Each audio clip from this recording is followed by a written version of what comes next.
Okay, Remy, we will open now the conference, okay? Okay. Okay.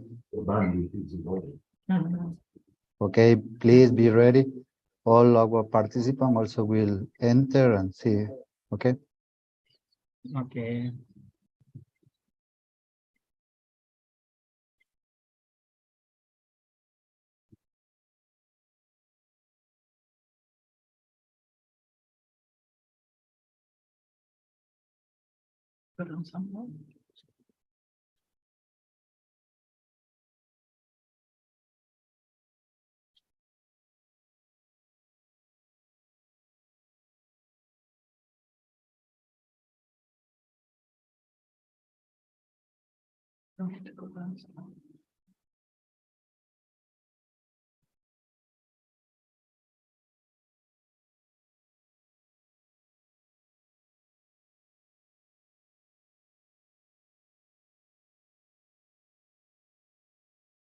Buenas tardes. Bienvenidos al seminario web. Good afternoon. Welcome to this webinar organized by the Universal Peace Federation. And welcome to all our viewers joining us this evening. Thank you for taking this time to discuss this important point of religious freedom.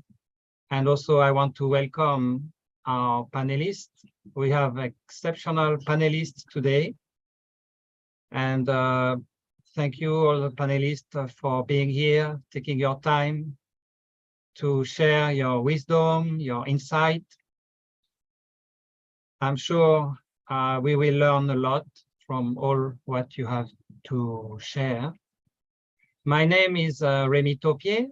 I'm the coordinator for the Interreligious Association for Peace and Development.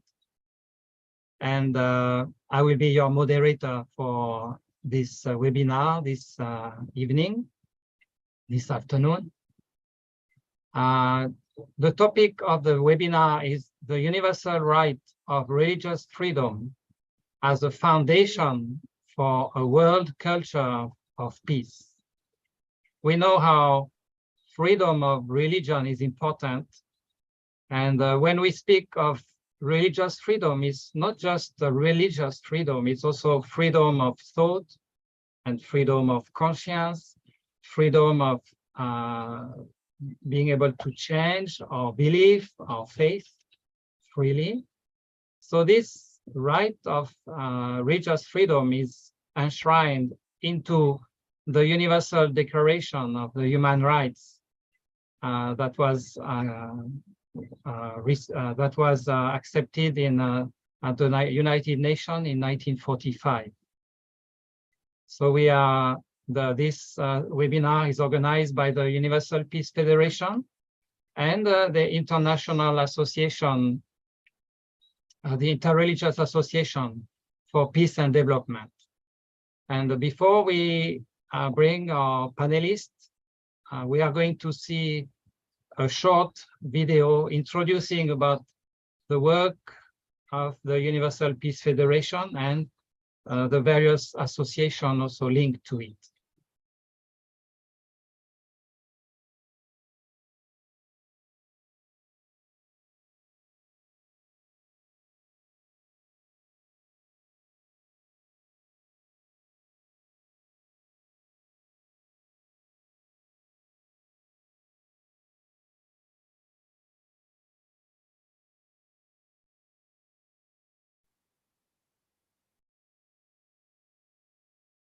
Just a moment, it's coming.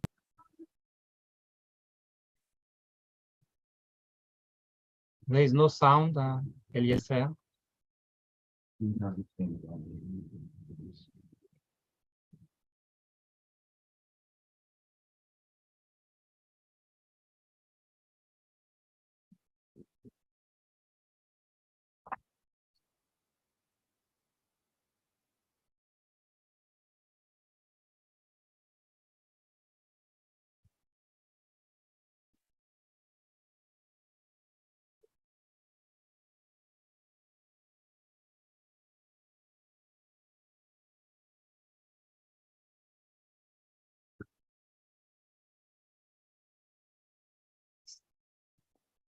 Still no sound, Eliezer. Sorry, that's a technical. Yeah, Eliezer, yeah, no sound. Please check sound.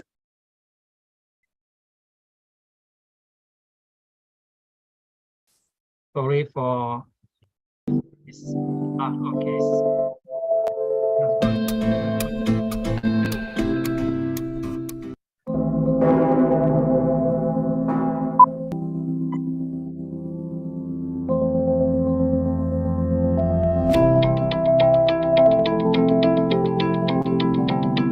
UPF had its inaugural assembly on September 12, 2005 at the Lincoln Center in New York City. Reverend Sun Myung Moon delivered the keynote address. In closing, I ask you to devote your best efforts for the development and the success of the Universal Peace Federation. Thank you. Thank you.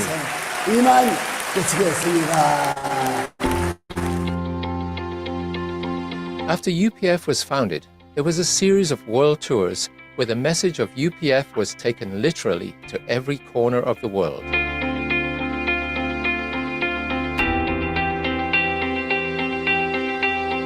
That it is time for all nations and religions to break down their barriers. Through this, the era of one family under God will arrive and last forever.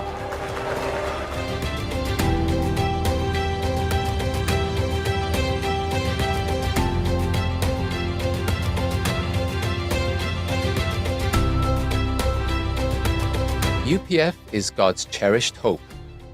The founders spoke repeatedly of an international peace highway connecting the world from Santiago, Chile to London, across the Bering Strait, what has come to be known as the Peace Road, and a vision for a renewed United Nations. UPF emerged on the foundation of decades of programs initiated by its founders and carried out in all parts of the world. Its growth and development over the past 15 years has been dramatic, if not miraculous, owing in large part to the work of tens of thousands of ambassadors for peace, peace activists, and volunteers who draw from all nationalities, religions, ethnicities, cultures, and traditions, bound together by a vision of peace, a vision of humanity as one global family under one God. The range of programs over the years has been both broad and expansive, from character education to strengthening the family, from conflict prevention to conflict resolution, from poverty reduction to environmental stewardship, from interfaith dialogue to youth service initiatives, from support of the United Nations to partnerships with the African Union, and a wide range of international organizations and NGOs. UPF has a global, multinational, multi-faith network of more than 100,000 ambassadors for peace who support and contribute to the mission and works of UPF. UPF's highest award, the Leadership and Good Governance Award, has been given to distinguished leaders the world over.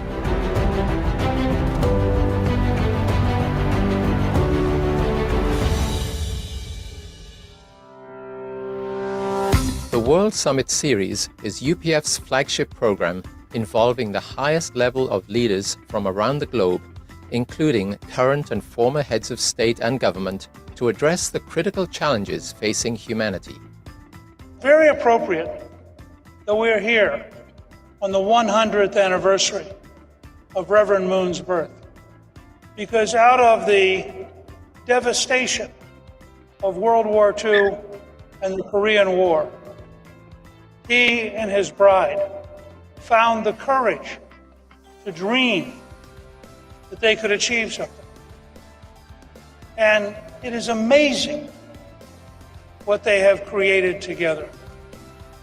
Programs have been successfully held in Korea, the USA, Senegal, South Africa, Nepal, Cambodia, and other nations.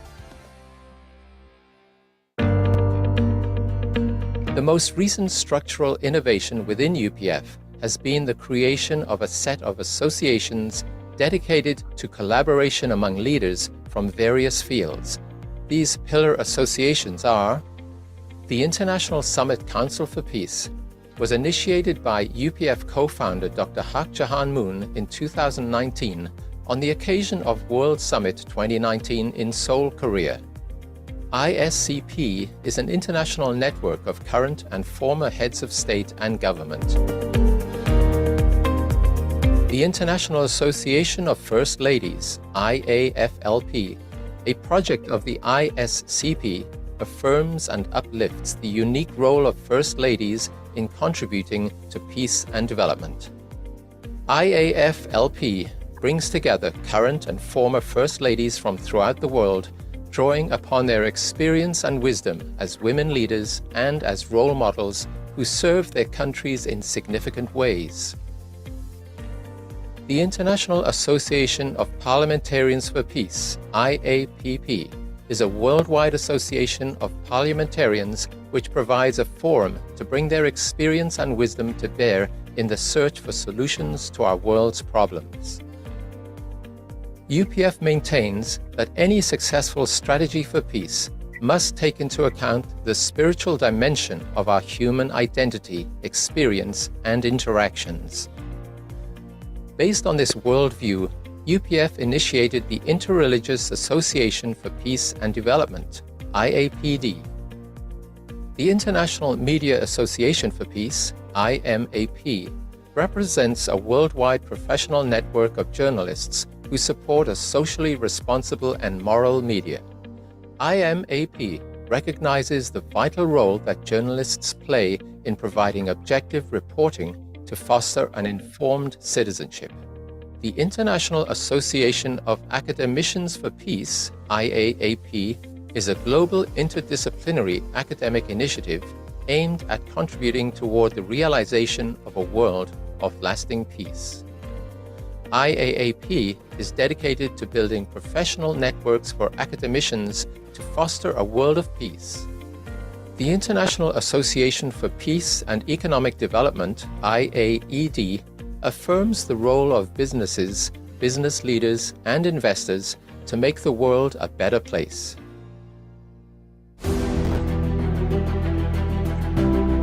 In early 2020, UPF convened a rally of hope featuring dignitaries including Pastor Paula White, Cambodia Head of State His Excellency Hun Sen, President Macky Sall of Senegal, former Canadian Prime Minister Stephen Harper, former US Speaker of the House Newt Gingrich, former UN Secretary General Ban Ki-moon, and many others.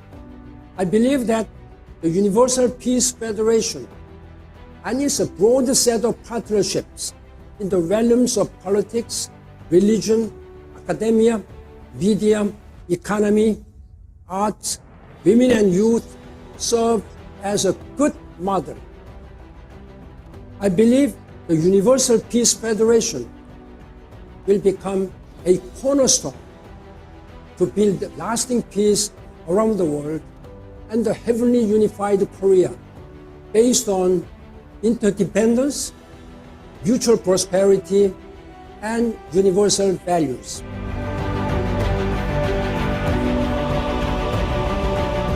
Celebrating 15 years, UPF will continue to grow through service, dialogue, and collaboration, guided by its spiritual and moral vision of one family under God.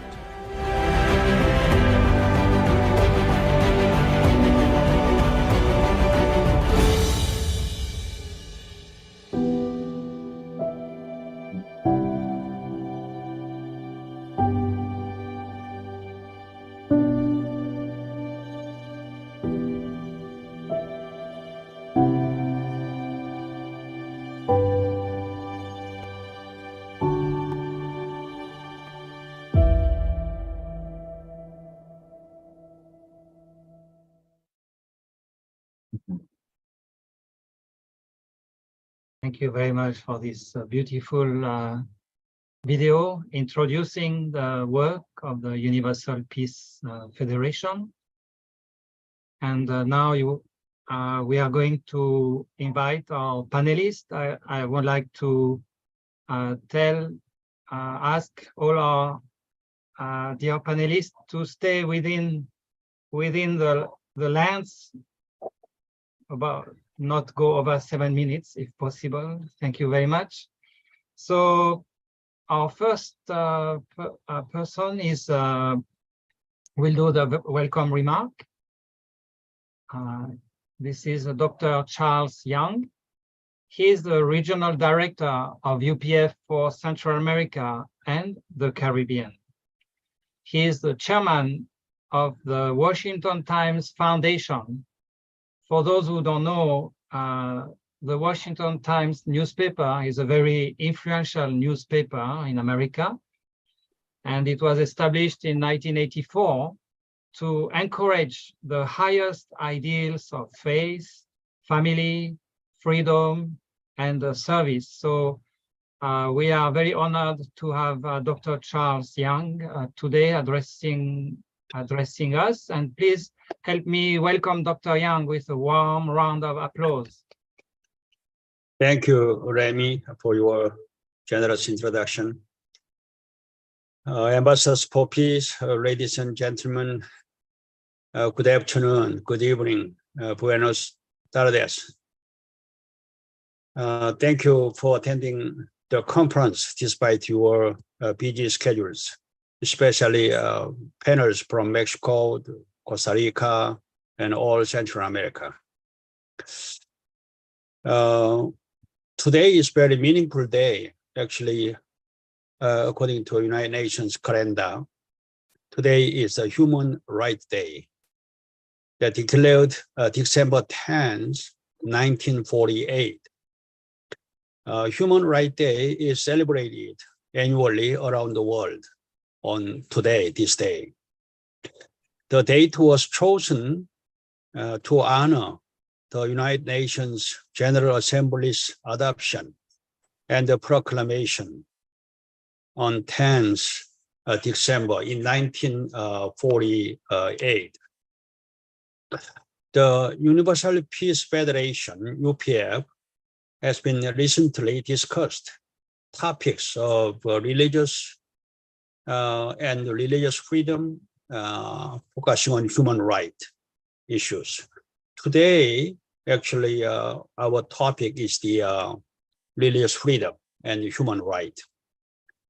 So I would like to share with you the declaration that UPF intends to declare as an international NGO under the UN umbrella. I believe that it will be a valuable time for each panel's professional opinion and knowledge. I'm going to screen share this proclamation that we are preparing.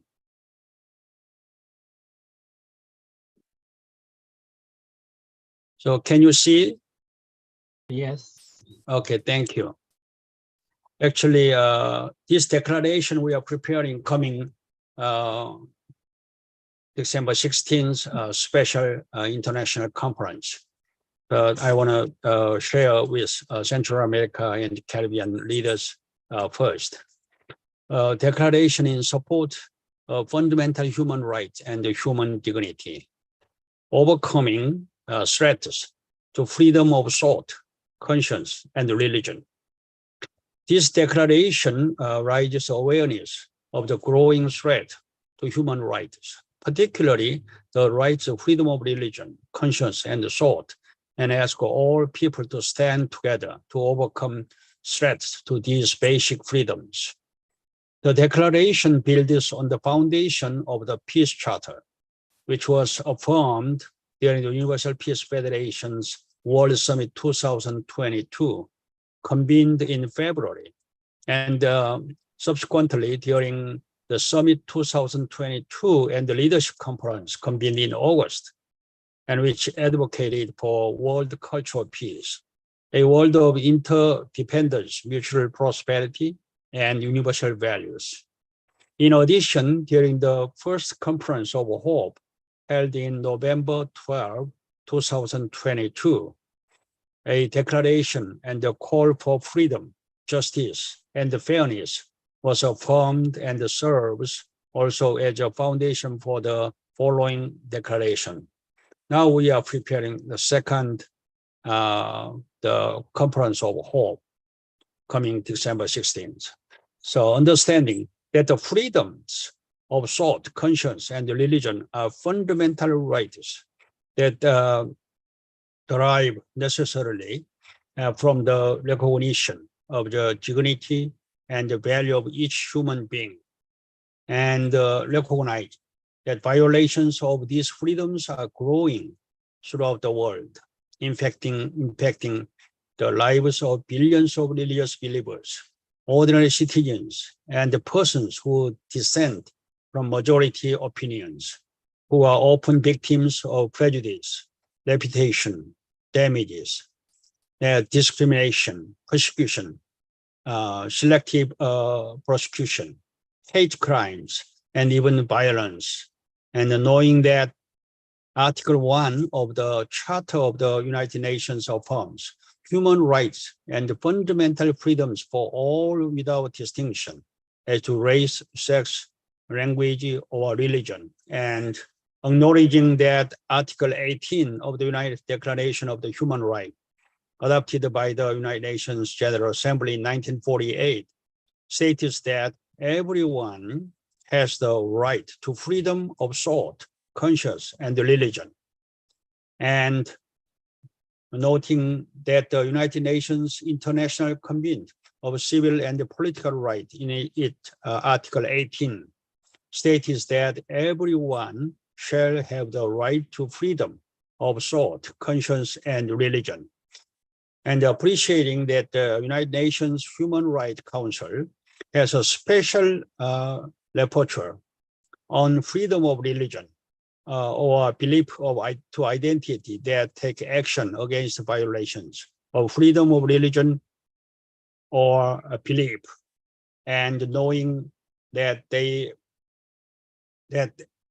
many national constitutions affirm freedoms of thought, conscience, and religion as essential to human dignity and human flourishing, and recalling that despite these protections written into law, human history is trained by a tragic history of violation of these ideals, evidenced in a shameful record of anti-Semitism, Islamophobia, anti-Catholic, even hate crimes, media bias, textbook bias, and persecution of minorities, and recognizing that violations of these basic rights and freedoms are often closely linked to xenophobia and ethnocentrism, racism, cultural imperialism, and ideological extremism, and observing that violations of basic human rights and freedoms are increasing around the world due to the rise in the number of authoritarian governments, theocratic states, and extremist ideologies, and understanding that Marxist and communist ideologies have been particularly hostile to freedoms of thought, conscience, and religion, and have frequently used the instrument of the state to control its populations without respect for basic freedom, and nothing that these violations may derive not only from governments, but also from civil society, the media, educational institutions, the corporate world, and among the cultural elite, who, out of ignorance of bliss, seek to suppress or punish those who hold opinions or beliefs with which they disagree. And witnessing most recently the rise of religious intolerance in Japan, where members of the Family Federation are currently being targeted unfairly by media, communist, and left-wing ideologies, and by powerful political interest. This is very serious process now on. And recognizing that there exist forces within Japan, such as the Communist Party, that seek not only to promote intolerance toward religion, but also to weaken Japan's relationship with democratic nations. On the other hand,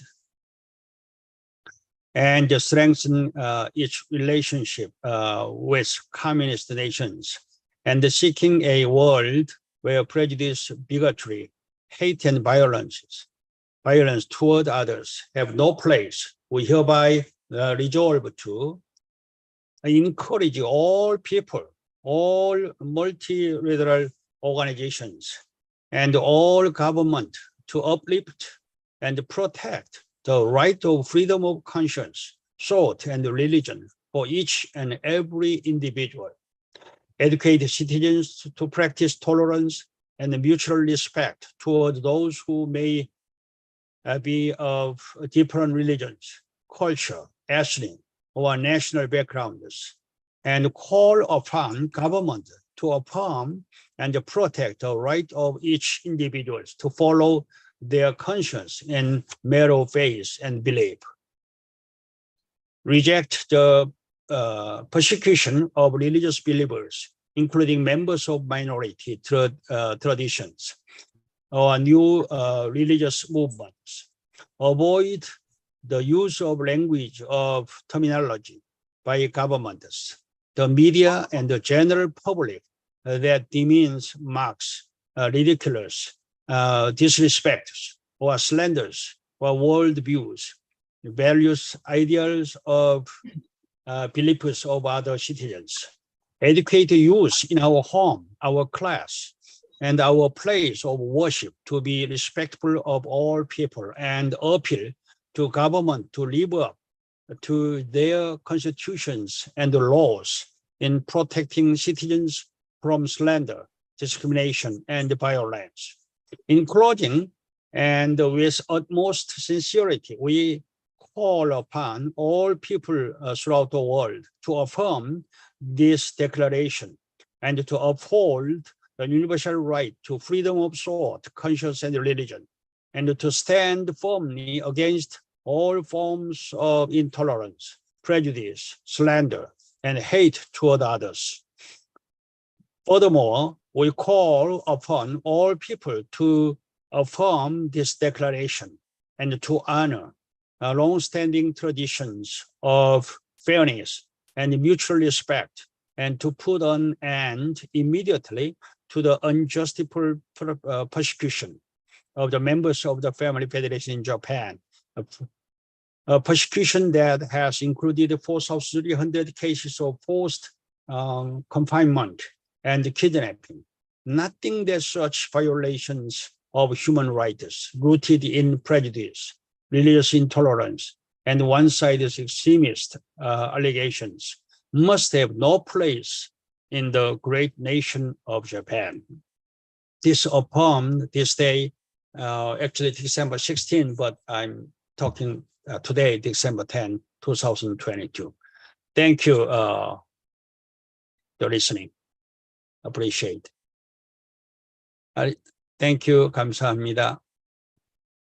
Thank you very much, Dr. Yang, for this to remind us that religious freedom is really important, and the Universal Peace Federation is at really the forefront to bring people, no matter their race, their religion, no matter their culture, to realize we have to respect each other, and we have to really live as one family under God. we all have the same God, and we need to respect each other, even different denominations and different religions, but still we are one human race, and we need to practice God's love wherever we are in our neighborhood, with our community.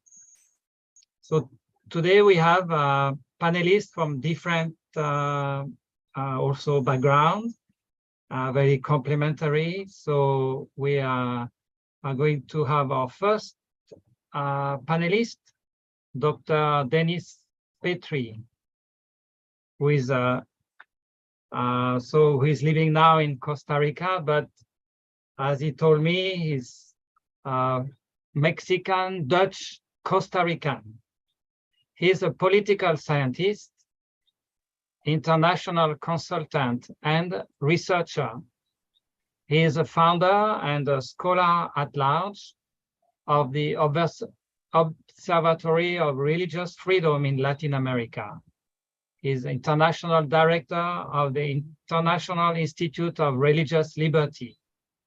He is a professor at the Latin America Faculty of Social Science in Costa Rica, and he has published several books, and especially I would like to highlight two of those books pertaining to our topic today. One book title is The Specific Vulnerability of Religious Minorities, and the other book is The Impact of Religious Freedom Research. And there are many other things. He's doing many things. I did not tell you everything. So we are very honored to have Dr. Petrie. Please help me welcome him with a warm round of applause. Bueno, buenas tardes a todos. Muchas gracias al doctor Remy Taupier por su generosa introducción. También gracias al doctor Yang por todos sus esfuerzos por la paz en el mundo, y por supuesto también gracias a la licenciada María Luisa Solsol por la coordinación de este evento. Y también quiero agradecer específicamente al doctor Agustín Jarquín Anaya, honorable diputado de la Asamblea Nacional de la República de Nicaragua, por haber realizado el enlace con esta organización. Bueno, el día de hoy, en el tiempo que tengo, me gustaría compartirles 5 puntos sobre la relación entre la paz y la libertad religiosa. El primer punto es realmente muy empírico. Se ha establecido una relación estadística entre restricciones a la libertad religiosa y conflicto de todo tipo. Y esto se entiende porque cuando hay restricciones a la libertad religiosa, esto genera incomodidades en las sociedades que pueden luego conllevar a conflictos religiosos y por ende alejarnos del objetivo de la paz que tenemos. Entonces, esto es el primer punto empírico que creo que confirma intuiciones que todos podríamos tener. En segundo lugar, considero que si queremos promover la paz en el mundo, tenemos un imperativo moral de proteger la libertad religiosa, porque nos permite reconocer una realidad sociológica. Recordemos que el 80% de la población del mundo es religiosa. En América Latina probablemente es más del 90% de la población. Y entonces la protección de la libertad religiosa también implica tomar en cuenta las necesidades sentidas específicas de los grupos religiosos. Y entonces promover la paz pasa por una protección de los derechos de todas esas personas religiosas y nos permite actuar ante violación de los derechos humanos contra, bueno, una mayoría de la población. Como tercer punto, y esa es una relación tal vez un poco indirecta, pero todo esto es importante, debemos de aprovechar y capitalizar sobre la contribución de los grupos religiosos al desarrollo. Y ahí hay un enorme potencial, pero además hay una trayectoria gigantesca. Los grupos religiosos han estado presentes en el desarrollo de nuestras naciones por siglos. En el campo de la educación. De hecho, que la mayoría de las instituciones educativas hasta el siglo XIX y todavía al día de hoy están siendo administradas por organizaciones religiosas. Lo mismo cuando hablamos de establecimientos de salud, hospitales en particular. Mucho trabajo humanitario también tiene que ver, es el resultado de la contribución de organizaciones religiosas y también, por supuesto, la promoción de la democracia y de los derechos humanos, que esto ya se relaciona mucho más directamente con la paz.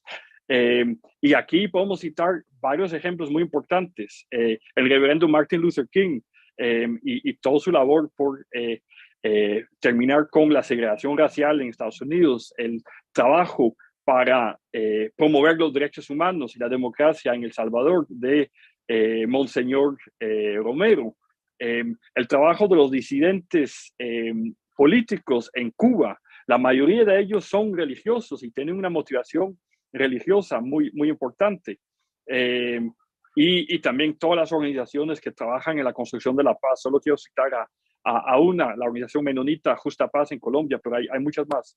Y entonces es imperativo que reconozcamos el elemento religioso en el comportamiento de los activistas por los derechos humanos, el medio ambiente, la lucha contra la corrupción y de manera general la promoción de la paz. Y de hecho que el concepto de sociedad civil se inspira en un viejo concepto de la tradición judío-cristiana, ágape, ¿verdad? Que se traduce en español como caridad, y básicamente cualquier trabajo altruista de promoción del desarrollo tiene este fundamento religioso. En cuarto lugar, los grupos religiosos tienen una presencia cuando falla el Estado, y esto es porque son una reserva de altruismo y de resiliencia. Y de hecho hay estudios que demuestran que grupos religiosos tienen una mayor inclinación para colaborar y apoyar y defender a otras minorías.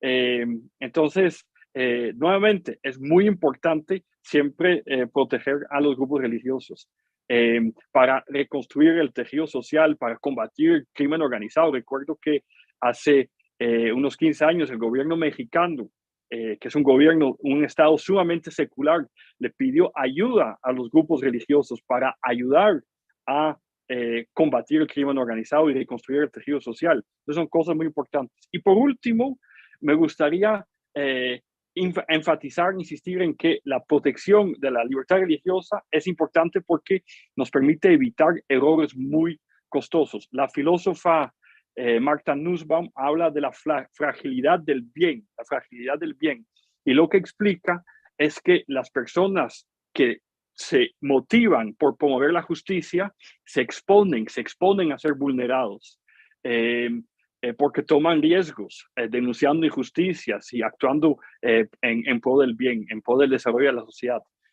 Y entonces son personas más vulnerables. La gran mayoría de las personas que se motivan por la justicia son personas con fuertes convicciones religiosas y necesitamos sus aportes para la paz. Entonces, si no protegemos a esas personas y los derechos de las personas religiosas, la paz es mucho más difícil de alcanzar. Muchas gracias.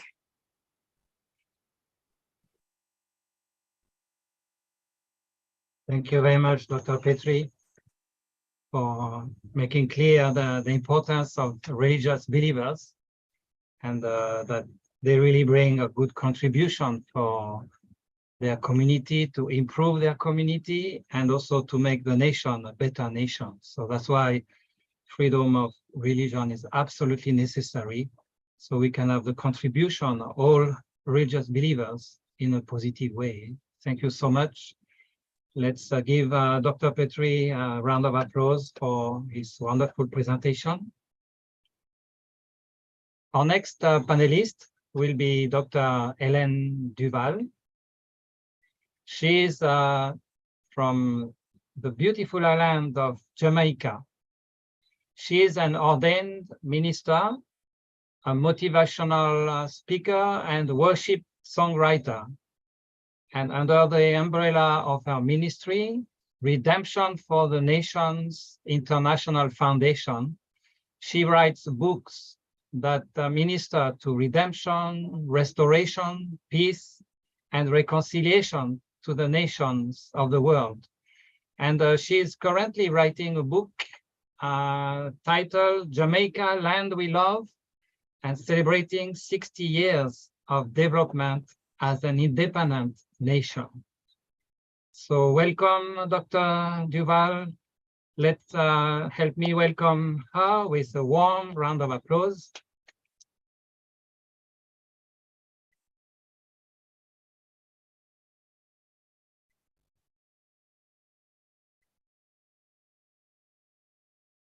We cannot hear you.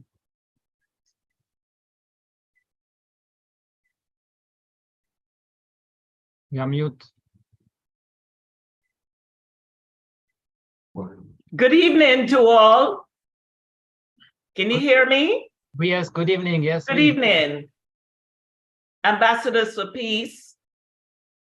Good evening to you all, to our distinguished panelists, to Reverend Remy. Thank you so much to accord me this privilege and honor to share a few thoughts with you on this very significant day, which is Human Rights Day, the 10th of December, Human Rights Day. So it's really symbolic that we are having this forum, this webinar today.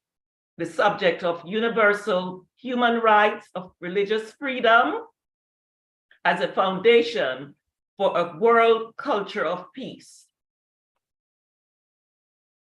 As I pondered about this topic, the universal human right of religious freedom as a foundation for a world culture of peace, several thoughts came to my mind.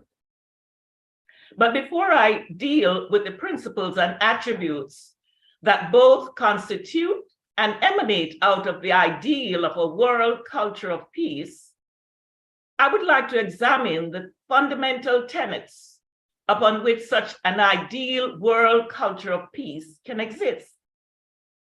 That foundation is the universal human rights of religious freedom. Let us examine the concept of religious freedom and why it is regarded as a universal human right. According to the Universal Declaration of Human Rights, which was adopted by the United Nations in 1945, religious liberty is a fundamental right. Article 18 of the Declaration states that, quote, everyone has a right to freedom of thought, conscience, and religion. This right includes freedom to change his religion or belief. And by the way, Article 18 protects monotheistic, non-theistic, and atheistic believers, as well as those who do not profess any religion or belief at all. Simply put, it means that Article 18 protects the religious liberty of every human being, regardless of the type or nature of their religious belief. In other words, simply by virtue of being human, you all are accorded the right of religious liberty. That's how fundamental it is. Therefore, from the standpoint of the Universal Declaration of Human Rights, it is clear that religious liberty or religious freedom is a foundational or fundamental right that should be accorded to every single human being, and that it determines how we structure and live our lives both internally and externally, both vertically with God and horizontally with our fellow human beings. Religion, then, is at the core of who we are as human beings, who are a composite of divine and human elements, and who need to communicate and commune with the divine source of our beings, who is God, the creator of all.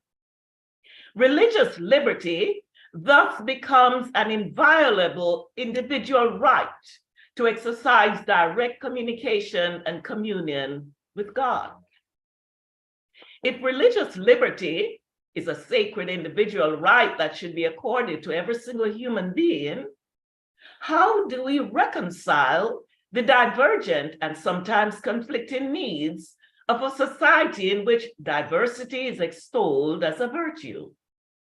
We have, for example, diversity in race, ethnicity, and nationality, diversity in culture, diversity in thought, and diversity in religious beliefs.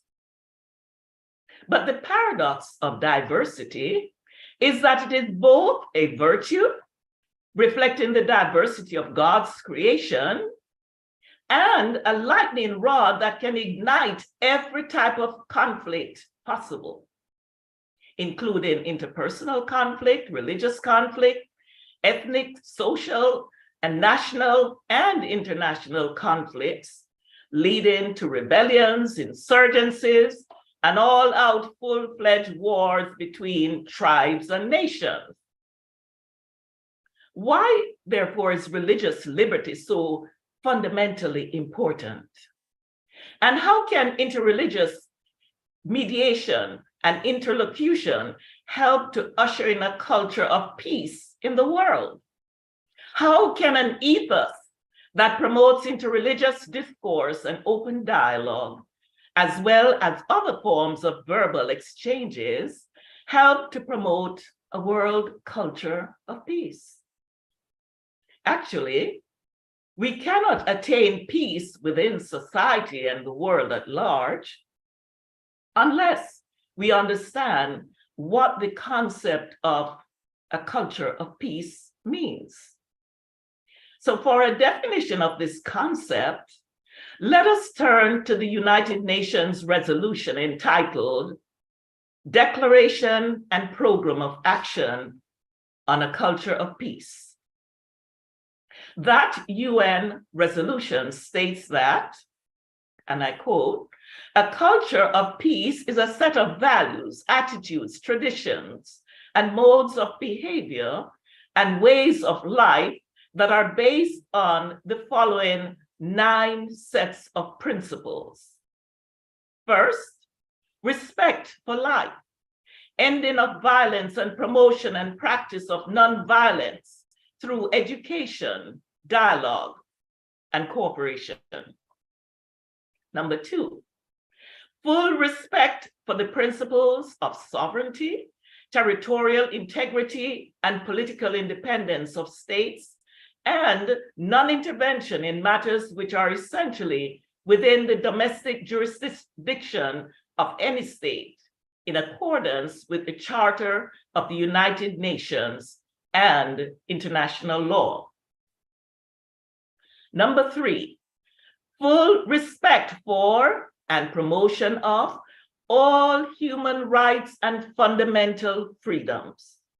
Number 4, commitment to peaceful settlement of conflicts. Number 5, efforts to meet the developmental and environmental needs of present and future generations. Number 6, respect for and promotion of the right to development. Number 7, respect for and promotion of equal rights and opportunities for men, women, and men. Number 8, respect for and promotion of the right of everyone to freedom of expression, opinion, and information. And finally, 9, adherence to the principles of freedom, justice, democracy, tolerance, solidarity, cooperation, pluralism, cultural diversity, dialogue, and understanding at all levels of society and among nations, and fostered by an enabling national and international environment conducive to peace. How can we put these 9 principles of peace into practice? There are 2 ways in which we can do this. The first is through the collaborative work of interreligious leaders. A powerful alliance of interreligious leaders can play a pivotal role in the quest to attain peace, a world culture of peace. Indeed, because religious leaders operate from a position of ethical and moral authority, as well as from a position of spiritual enlightenment, they are ideally positioned to be vectors of conciliation, mediation, reconciliation, and ultimately peace. Ultimately, the interreligious leaders, consisting of religious leaders of all faiths, as well as an amalgam of faith-based organizations globally, will function as God's instrument of peace to usher in the providence of restoration and help to fulfill the messianic mission of bringing about what the Gospel of Luke declares as, and I quote, peace on earth and goodwill to all men. That's from Luke 2, verse 14. The second way in which we can put the 9 principles that I outlined above into action is by personal application. So as I end my presentation, I would like to leave you with 3 quotes by way of a final exhortation to each of you hearing my voice. One, that you will take this message of peace personally and to get proactively involved in the process of seeking peace. The first quote, I remind you about personalizing the message of peace. Remember the personalized slogan of the massive peace rallies that were attended by thousands, tens of thousands of people across America. It is personal. It says, peace starts with me. Personal. Peace starts with me. The second quote is from Reverend Sun Myung Moon's Philosophy of Peace, as articulated in his seminal work, Vision and Work of World Peace and Unity. In Volume 1, Reverend Moon stated, the world of true peace, true love, and the true ideal is both the ideal of God's creation and the desire of humankind. Therefore, the origin of happiness and peace lies in living for the sake of others. The third and final quote that I leave with you this evening, it demonstrates the vital role of living a life of peace as we seek to realize the providence of restoration. It's the final words of the exhortation to the people of Corinth that the Apostle Paul issued in 2 Corinthians 13, verse 11. Paul's exhortation is my final word to you about establishing the foundation for a world culture of peace. Finally, brothers and sisters, rejoice, strive for full restoration, encourage one another, be of one mind, and live in peace.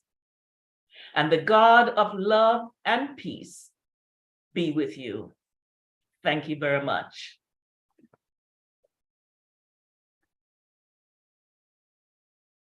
Thank you very much, Dr. Duval, for this amazing presentation. I think we should present that to all the prime ministers and presidents in our region. A program to establish a world culture of peace. And I remember at the end that said, culture of peace start by me, peace starts with me, and living for the sake of others. And if we can do that, surely God will be with you. Thank you very much for your amazing presentation. Please let's give her a round of applause again. Thank you so much. And our next panelist is Mr. Arturo Pozo of Mexico. He is a therapist of the path to inner peace. He is a Zen Buddhist monk and teaches Buddhism at the Pontifical University of Mexico. He has been the coordinator of Traditions and in Harmony for 31 years. The Tradition in Harmony is a fraternity of members of 14 different religious traditions. He has represented Mexico at the International Atomic Energy Agency in Vienna, Austria. Please, let's welcome Mr. Arturo Pozo with a warm round of applause. Mr. Pozo, the floor is yours. Sí, muchas gracias. Muy buenas tardes. Me agrada mucho haber escuchado a los amigos panelistas anteriores y agradezco la invitación de la Asociación Interreligiosa para la Paz y el Desarrollo con el objeto de compartir visiones en torno al derecho universal a la libertad religiosa como base para una cultura mundial de paz. Desde lo general, podría decir que el fenómeno de la intolerancia y la discriminación religiosa existe desde la antigüedad, siendo las minorías religiosas las más afectadas, y es una circunstancia que no ha disminuido.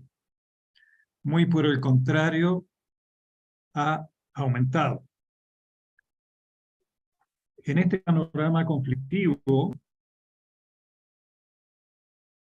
la religiosidad en el planeta ha aumentado y es muy probable que se deba también a que el sistema mercantilista en que la humanidad se encuentra, donde todo está en venta, acelere la degradación moral y ambiental que implica sufrimiento para todos y todas.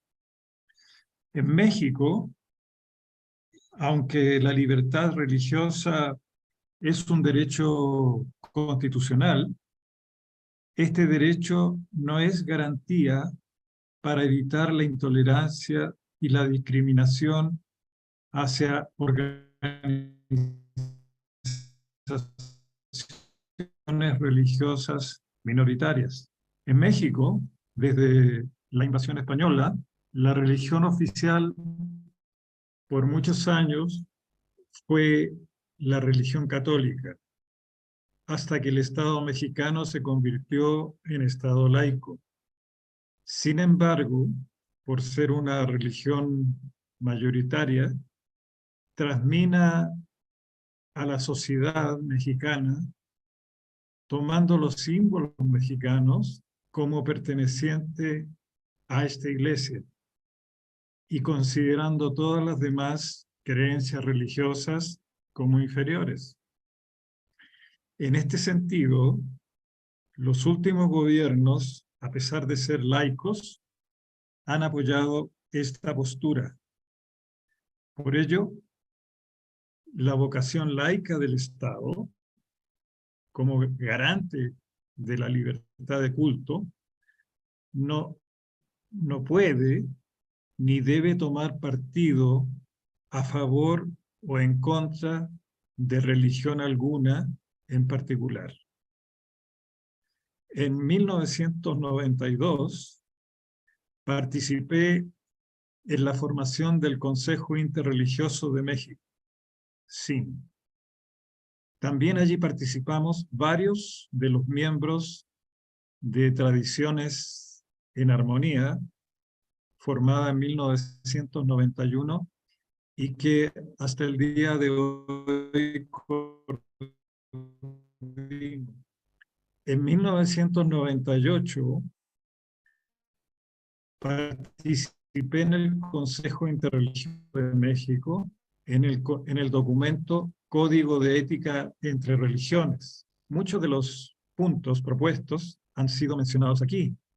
Y ese Código de Ética entre Religiones fue una propuesta para promover la tolerancia entre diversos grupos religiosos y la sociedad mexicana. Por la experiencia vivida y también a nivel internacional, el camino hacia la paz, en términos generales, se ve muy largo, pues en el ámbito más importante en que debería estar lo espiritual religioso, por representar los caminos que conducen a la paz, se ve lleno de escollos, principalmente por el egoísmo y el desconocimiento. Sería conveniente reflexionar sobre la paz comenzando desde su opuesto, que es la guerra. La guerra no solo existe allá afuera para los privilegiados que no estamos bajo un conflicto bélico, sino que se encuentra a diario en nuestro interior. Es decir, tenemos guerras internas de diverso nivel de intensidad, que pueden ir desde la preocupación hasta la depresión, pasando por la ira, la codicia y el miedo. Y todo ello representa la incubación de la violencia. En este sentido, ¿qué fuimos haciendo por intuición muchos seres humanos en México de diversas creencias y religiones para poder atenuar esta situación dentro de nosotros y ejercer un efecto benéfico en la sociedad? Sin embargo, esto era una intuición.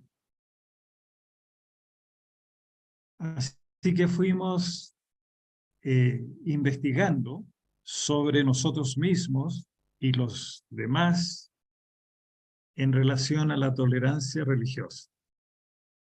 En 1991, Tradiciones en Armonía, que hoy está configurada muy sólidamente, comenzó como un acto de buena voluntad en averiguar y conocer la religión de las otras 13 tradiciones religiosas involucradas en este proceso. El conocimiento intelectual se fue transformando con los años en amistad, hasta llegar a ser de una comunidad interreligiosa a ser una hermandad espiritual. Una hermandad espiritual que lleva 31 años viviendo e integrando más personas que este camino les llena el corazón, vamos a decir. Así, en Tradiciones en Armonía, la tolerancia se convirtió en aceptancia. Nos dimos cuenta que podemos seguir con nuestras creencias sin conflictuarnos con el otro o con la otra, porque nuestra esencia, sabemos que nuestra esencia es la misma.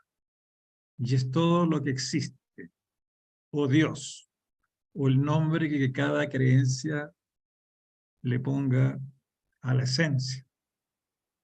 El punto es experimentarlo en una misma o uno mismo y en comunidad.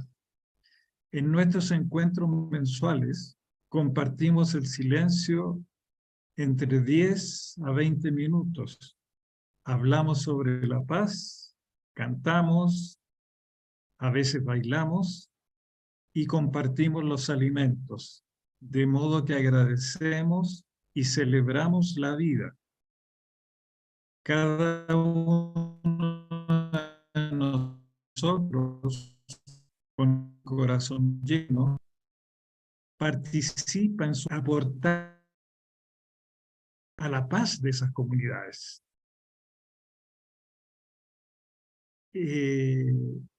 Estas juntas que son hechas mensualmente, hoy en día también gracias a la tecnología, estamos comunicados a diario, donde ponemos impresiones sobre la paz en general y siempre nos estamos motivando. Esta es una experiencia única y maravillosa en el mundo y quisiéramos que se replicara en todos los ámbitos sociales, especialmente en el religioso. Para ir trabajando en México y probablemente en otros países, sería tener encuentros en diversidad religiosa llevadas a cabo en todos los estados, en este caso de la República Mexicana, con el apoyo gubernamental y con programas sólidos de participación de la población. Muchas gracias. No sé si me escucharon. Yes, thank you very much, Mr. Arturo Pozzo. Especially we appreciate your example, what you are doing there, and this is really challenging us and remembering us that even if we are from different religious organizations, we can learn to appreciate each other, love each other, and cooperate together. There is no doubt we have to do that. Thank you very much, Mr. Pozzo. Let's give him a round of applause again. Thank you so much.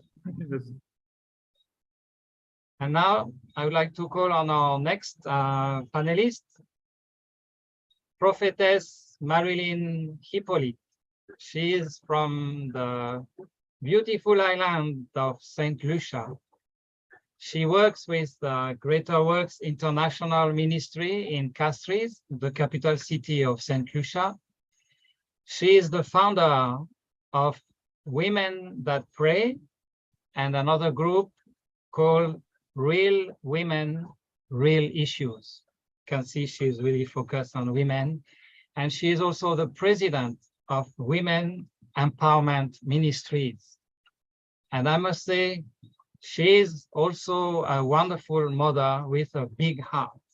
So Prophetess Hippolyte, the floor is yours. Welcome.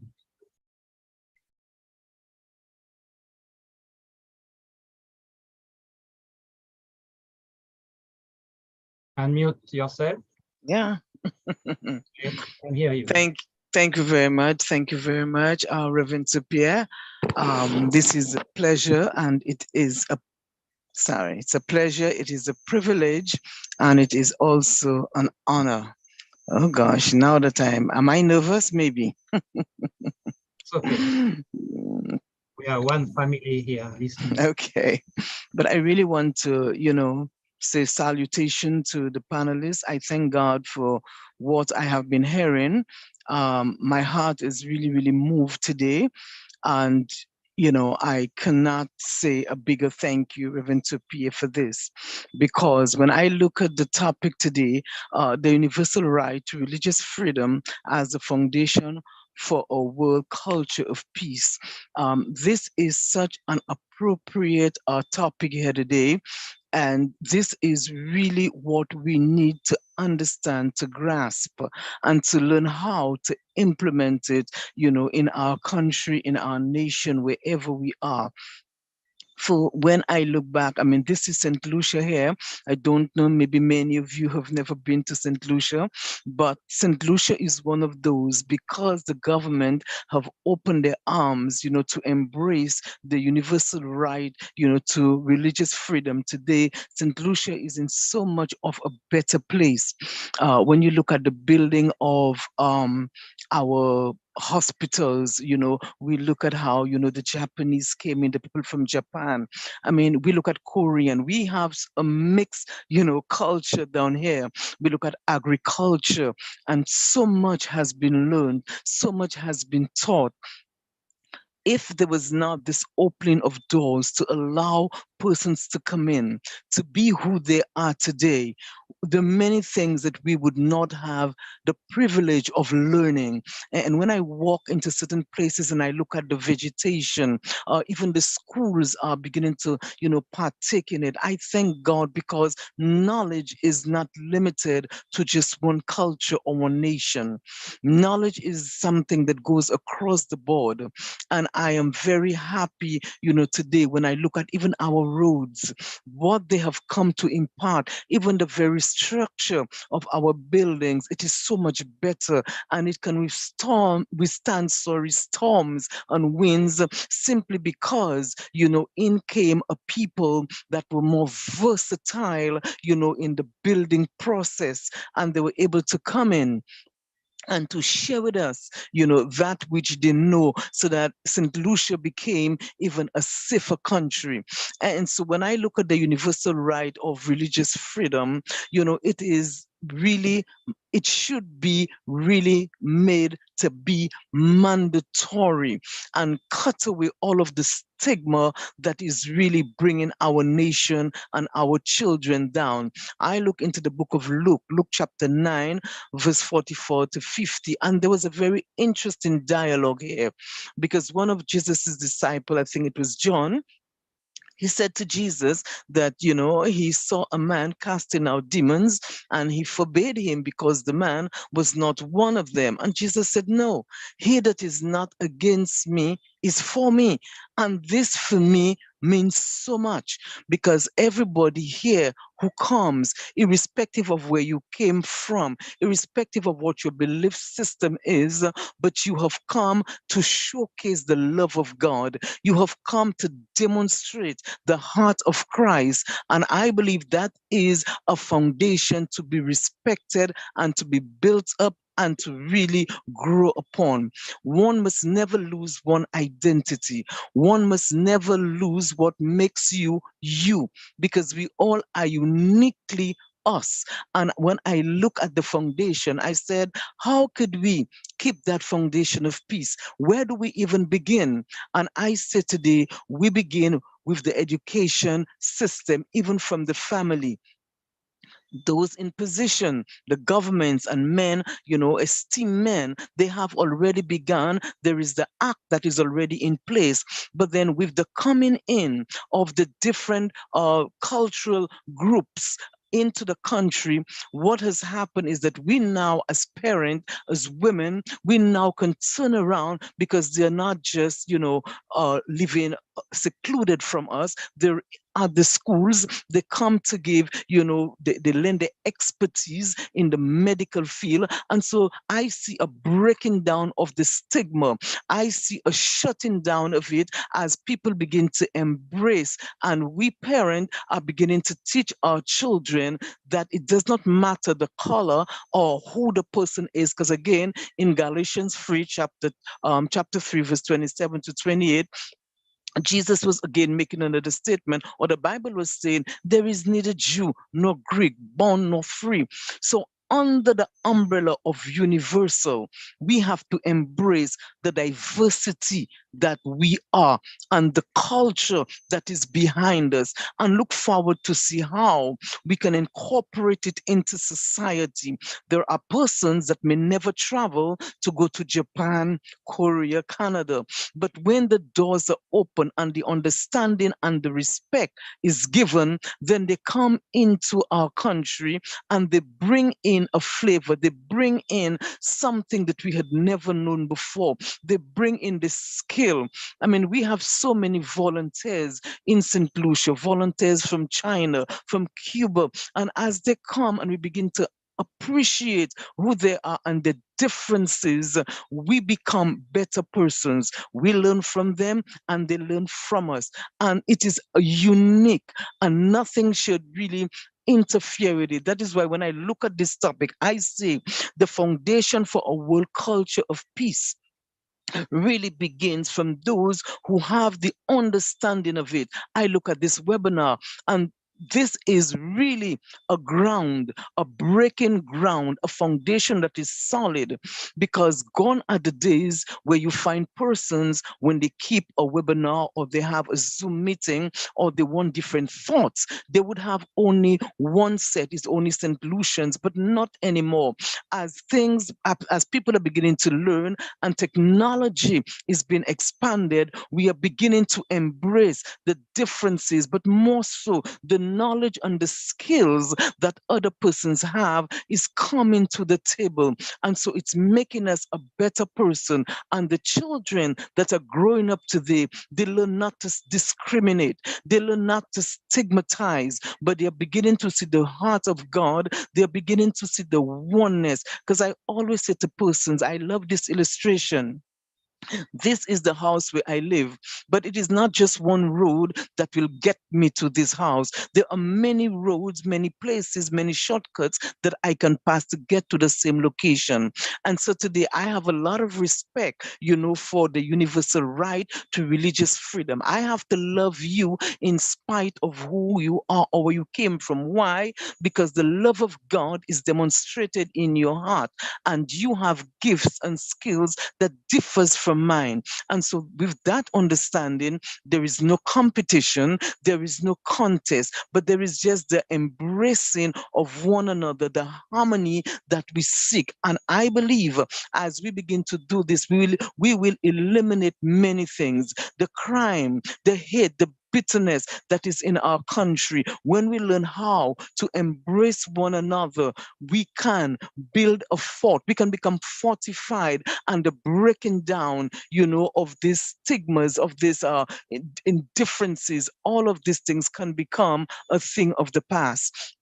And so today, I say a good job has been made. A solid platform or foundation has already been laid, and is the building up upon it that is important here today. But if webinars such as this, it excites one and it gives hope, it's building again the bridge of hope to know that we can exist.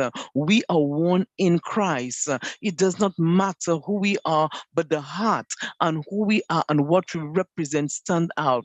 That's why as the women's president, I go after the women. I go after them because I understand that women are nurturers, and women have the ability in them to do, to speak, and to get things done on a very important level.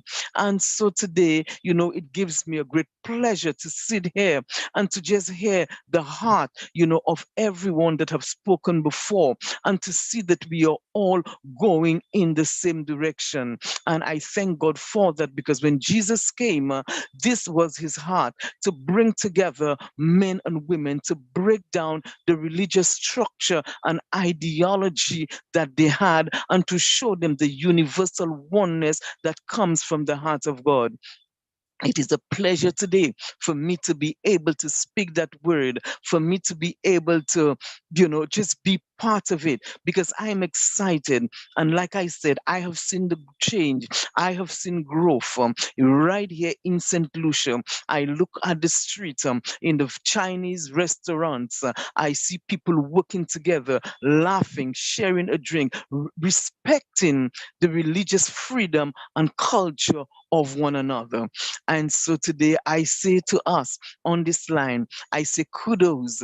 I want to leave a phrase out here today. There is a friend of mine that have this phrase stuck up in her business. It says, changing lives, it begins with you. And so today I want to say thank you for the opportunity just to speak from my heart concerning such an important topic here today. Thank you so much. Reverend Tupia, back to you. Thank you very much, Prophetess Hippolyte, for your heartfelt presentation and Thank you. really affirming that we are all complementary to each other, complementing each other, yes, and that we are all sons and daughters of the same God, so we can cooperate together. Thank you very much for your passionate presentation. So we are coming to the end of this webinar. Thank you very much for everyone for all your presentation, and I would like now to call on Reverend Dennis Salmon to do closing remarks. Welcome. He is the director of the Universal Peace Federation for Jamaica, and also the International Association for Culture and Peace. Welcome, Reverend Dennis. Unmute. Thank you so much, Reverend Topier. I greet all the panels, all protocols observed. After hearing the panelists today, especially as I heard the prophetess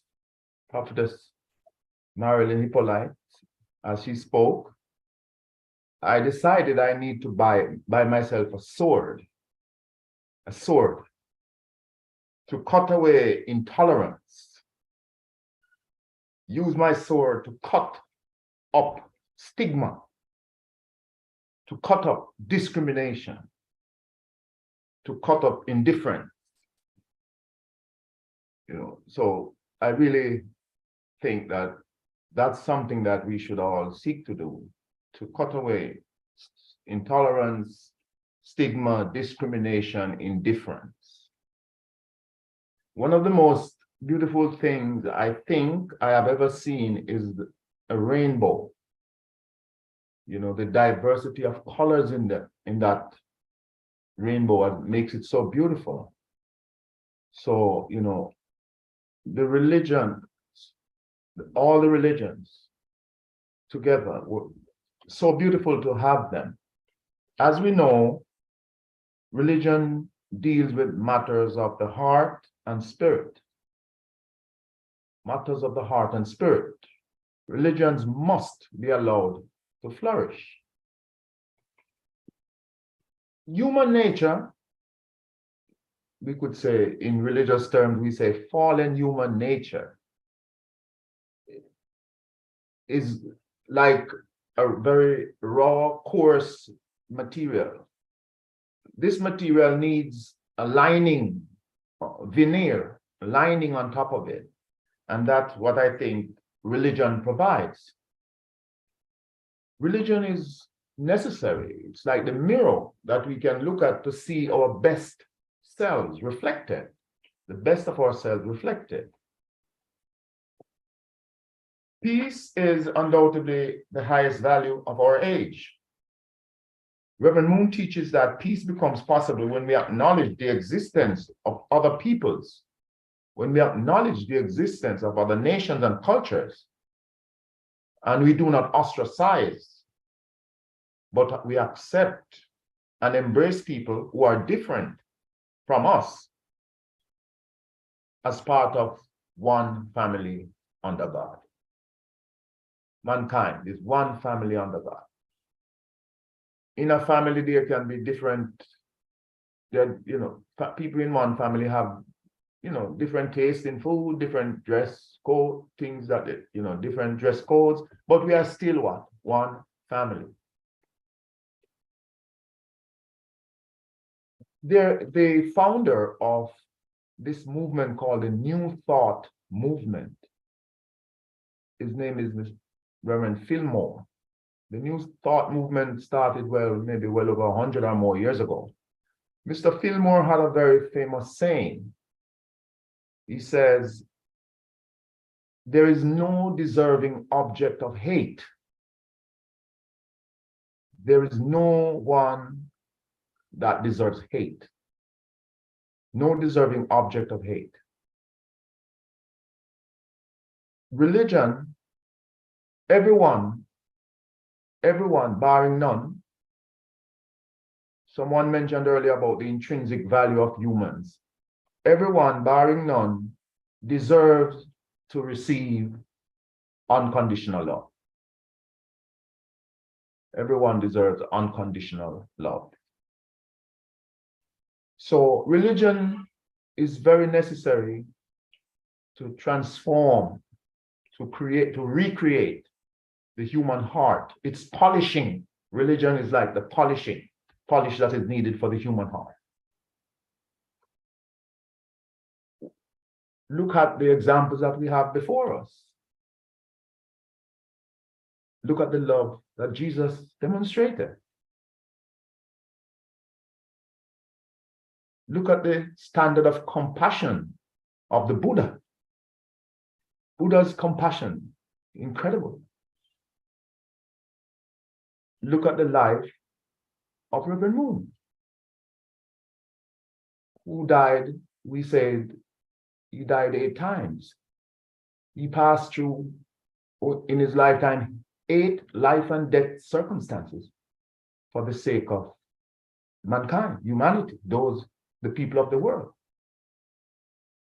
So religion is, if there was no supreme being, because that's what religious teachings do. Religious teachings promote or show, loyalty to a supreme being. If there was no supreme being, then we would have had to invent one. Absolutely necessary. And so we should do everything we can, once again, to ensure that the only hostility, the only time that person should be angry or hostile, we should only have hostility to intolerance, hostility to stigma, hostility to discrimination, and hostility to intolerance. Thank you. Thank you very much, Reverend Dennis Salmon, for your wisdom. And you reminded us also we have to polish our hearts. This is a nice, good expression. So we are coming to the end of this webinar. I want to thank you all for participating, for sharing your wisdom, your insight. Of course, this is a beginning. But in your own nations, you can continue working with the Universal Peace Federation. In every nation, there is a place where you can meet the person responsible and other people and cooperate together. The spirit of this webinar today is that we are really one family under God. Same, no matter our differences of race and culture and religion, we really are all one family under God. Thank you very much for participating. I want to also thank our translator. I think is Mr. Ale from Dominican Republic, if I remember. And I want also to thank our technician behind the scene who made possible this webinar, Mr. Eliezer Araya. He is each time making miracle to really move the people and be able to do this. Eliezer, would you like to take a photo of everybody, or how is it?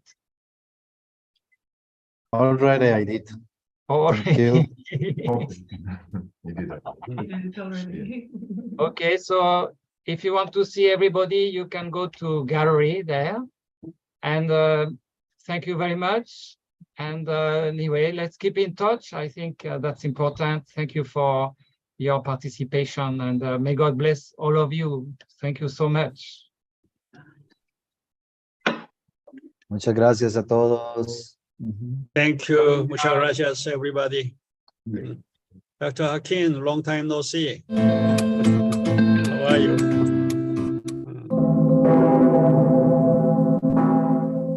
We have to really raise religious freedom. Yes. And that's so important. I just came back to Cuba. I was staying there 8 days and had an unbelievable experience. How religious freedom is important. Truly, we have to promote the freedom of religion and especially human rights issue as well. Thank you so much. Thank you, everybody. God bless you. Thank you, Prophetess Hippolyte. Thank you so much. You know, we have the Cuban president. Thank you, Elena. Thank you, Prophetess Marilyn. Thank you. God bless you. Thank you. Blessings to everyone. Blessings to you, Thank Prophet. you, Dr. Elena. Your presentation was so good, so deep and rich content. Thank you very much. Thank you so much. Thank you. Muchas gracias. Prophet Marilyn, thank you very much. Thank you. Because we miss you, all of you, please, let's meet next time. Okay. Thank you. Thank you. Bye. God bless you. Thank you. Bye.